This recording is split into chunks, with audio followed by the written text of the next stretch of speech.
Hey, how you guys doing? It's another couch video. For those of you that are new to this channel, I did this as a joke a long time ago. I started filming on this couch probably back in 2019, 2020, just kind of a joke, thinking I was going to be like the American Ashes or something, and for some reason it took off. So to all of you that have been here that long, holy crap, wow, you could have had a kid in elementary school now, but instead you're watching a dum-dum on the internet. I don't know. I just felt like saying that. But this is a pretty cool place, pretty cool space. What we do here is we take a look at guns in a would I buy it sense. So if you are looking to buy something like what I'm showing today, this is the kind of resource. I'm not a Forgotten Weapons millimeter specific. I'm not an Honest Outlaw 50,000 rounds. I'm not Pew View. I am a dumbass with a camera and a couch and a dream.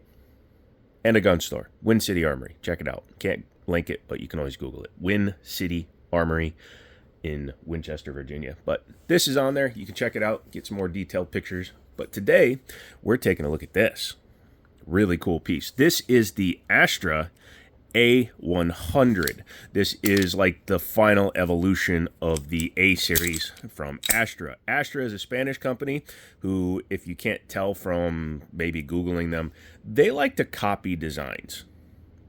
And when I say copy, I mean they saw Sig's homework and they said, okay, I'm going to change it just a little bit to make it ours, and then we're going to sell a ton of them. And that's what they did. They originally copied the 220, which was the single stack gun. This is the A100, so it's the double stack version. So this more closely copies like a 226, 229, etc.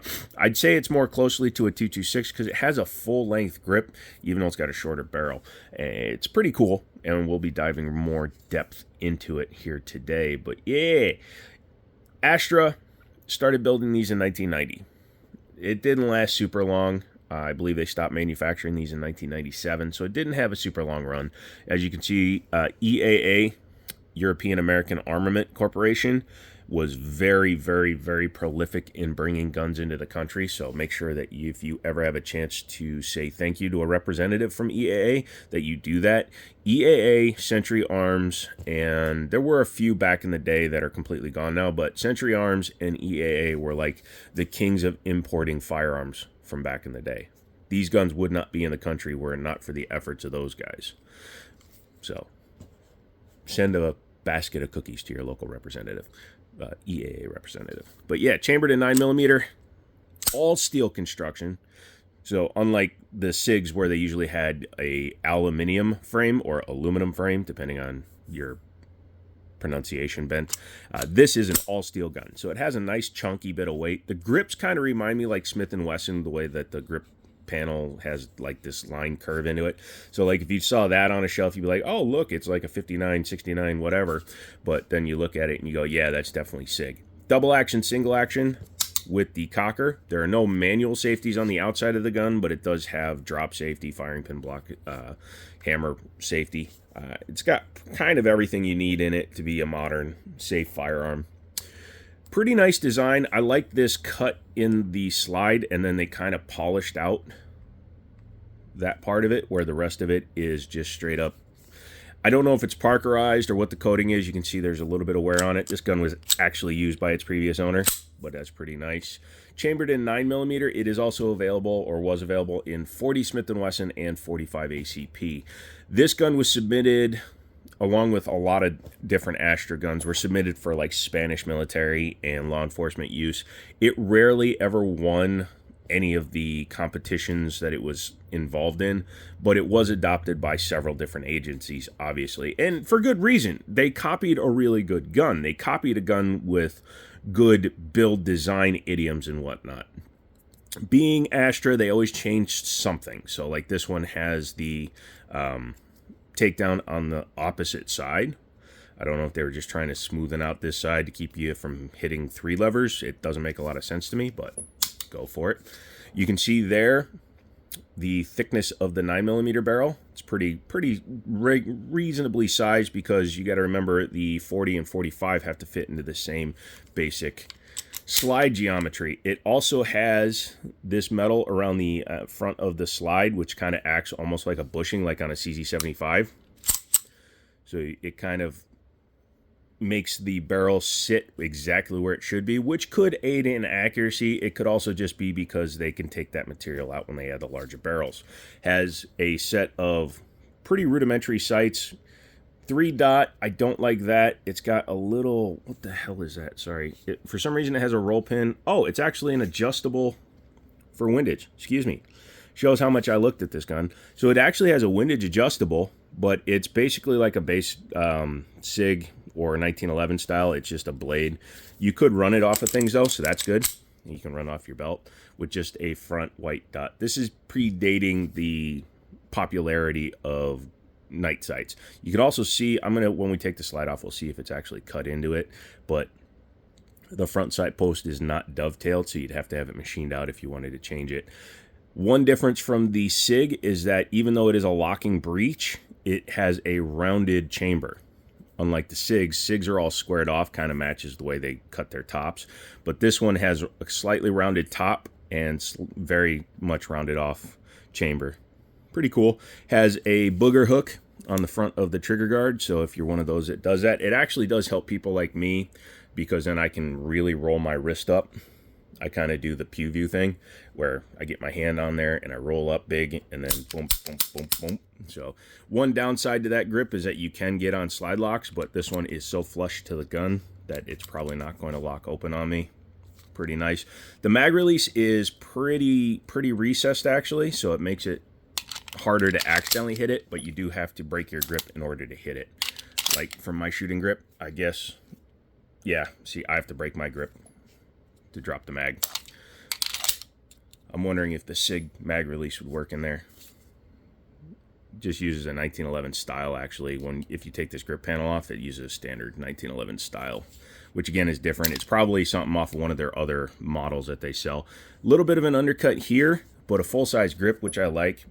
I'm not a big fan of compact guns. I'm not a big fan of shorter slides, but in 9mm, the shorter slide actually works. It's a 3.7-inch barrel, which is good for cyclic rates and stuff. Has a kind of a curved, rounded hammer with a hole in it. Some guy on the internet put on Wiki that that was for a lanyard. If you're running a lanyard in the back of your hammer, you have some issues. These are apparently the original grips. They're just plastic. I don't think the Sig grips work, but that would be cool if you could put like the 226 wraparound wood grip on here. That would make this thing look badass. Has rear slide serrations that are very grippy, like really grippy. Has nothing up front, although you could grab it by the very front of the angle cut here. But you'd be insane to do that. You could always just lobster grab it. Lobster clawed, as I say. Let's try that trigger. As you can see, it is empty. It is double action, single action. So it's action. So you just put your mag in, load it up, blah, blah, blah. And then when you're ready to go, you just decock the gun. It's designed to be carried that way. There is no external manual safety, so this is not a cocked and locked situation. This is a hammer down and ready to go. It has a deliberate pull. You can see right here is where it first starts the heavier take up, and it is definitely a heavy take up. This is probably an 11-pound trigger minimum on this guy, and I don't know if that's just because it doesn't have a lot of rounds through it, but it's just a super heavy trigger. It feels like a revolver, but it's a very consistent feel. You can see it's not like stuttering or struggling. It just goes back. You can also see, yeah, you can see how hard I have to pull. My finger is changing color from the pressure. But yeah, once you do that, if the magazine is loaded and the gun cycles correctly, you then go into a single action mode. You can see there is still take up, but it's much lighter, and the trigger comes way farther back and then breaks. That's at probably 5 pounds, maybe 5 1/4. Reset, it just kind of comes back all the way out. You can't hear it, you can't feel it, and it's kind of a false. Like there it is. If you listen closely, so it doesn't have a definitive click, nothing like that. But the next shot, like I said, if you train yourself to just come out,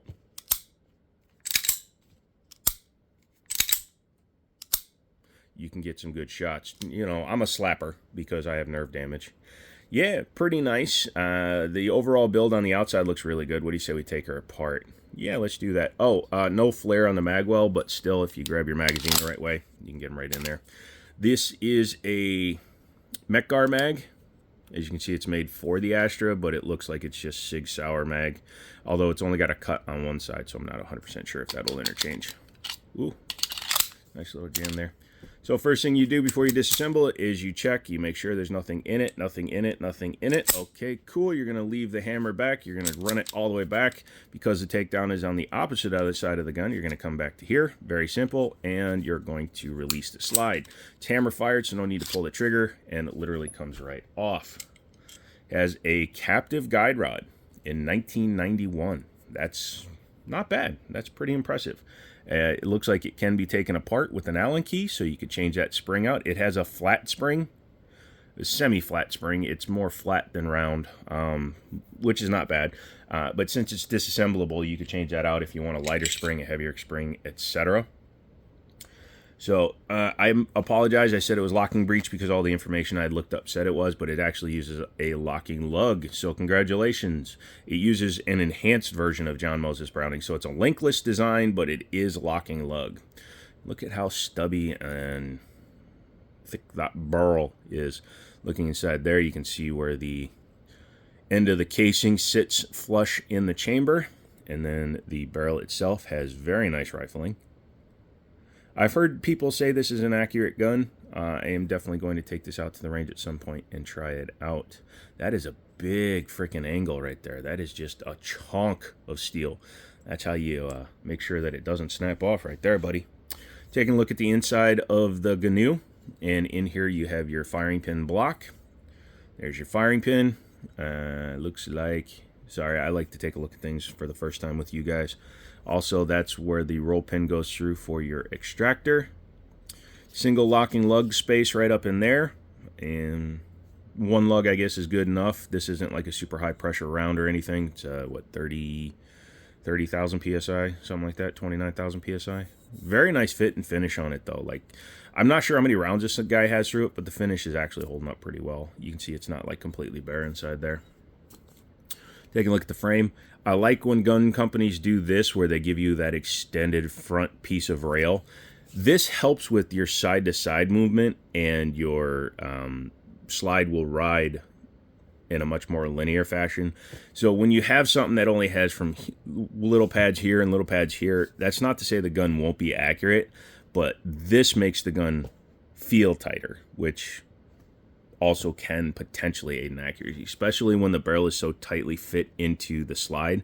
Slide movement can matter. For the average shooter, we'll never notice, but like a precision shooter would probably go, "Oh man, that thing is so bad." I don't know why they talk like that, but they do. Has a lock block kind of style thing down in here in the front, so you can see it's very plain inside of here. There's not a whole lot of going on in here, unlike some guns where you have like a ton of mechanisms up there. This don't. Back here, you have your sear and your disconnector. Everything's right in here, the trigger pack, if you want to call it that. There's your ejector, your slide lock, slide release right there. Single-sided, so it's very uncomplicated.